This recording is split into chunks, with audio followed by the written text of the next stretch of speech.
முதல் வாசகம். கொரிந்து நகரில் பவுல் வேலை செய்து வந்தார். ஒவ்வொரு ஓய்வு நாளும் அவர் தொழுகை கூடத்தில் பேசினார். திருத்தூதர் பணிகள் நூலிலிருந்து வாசகம். அதிகாரம் 18. இறை வார்த்தை 1 முதல் 8 வரை. அந்நாள்களில் பவுல் ஏதென்ஸை விட்டு கொரிந்துக்கு போய் சேர்ந்தார்.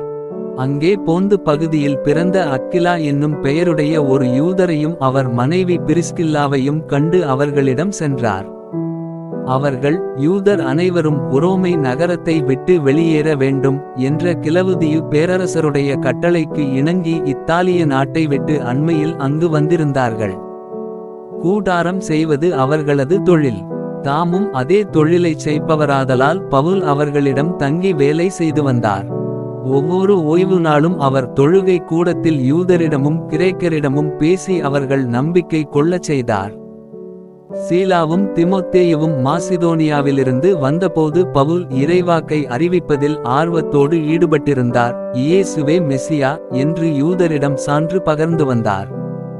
அவர்கள் அதனை எதிர்த்து பழித்துரைத்தபோது அவர் தமது மேலுடையிலிருந்த தூசியை உதறி, உங்கள் அழிவுக்கு நீங்களே பொறுப்பு, நான் அல்ல. இனிமேல் நான் பிற இனத்தாரிடம் செல்கிறேன் என்று கூறினார். அவ்விடத்தை விட்டுவிட்டு கடவுளை வழிபடும் தீத்துயுஸ்து என்னும் பெயருடைய ஒருவரின் வீட்டுக்கு போனார். அவரது வீடு தொழுகை கூடத்தை அடுத்து இருந்தது. தொழுகை கூட தலைவரான கிறிஸ்பு என்பவர் தம் வீட்டார் அனைவரோடும் ஆண்டவரிடம் நம்பிக்கை கொண்டார். கொரிந்தியருள் பலரும் பவுல் கூறியவற்றை கேட்டு நம்பிக்கை கொண்டு திருமுழுக்கு பெற்றனர். இது ஆண்டவரின் அருள்வாக்கு.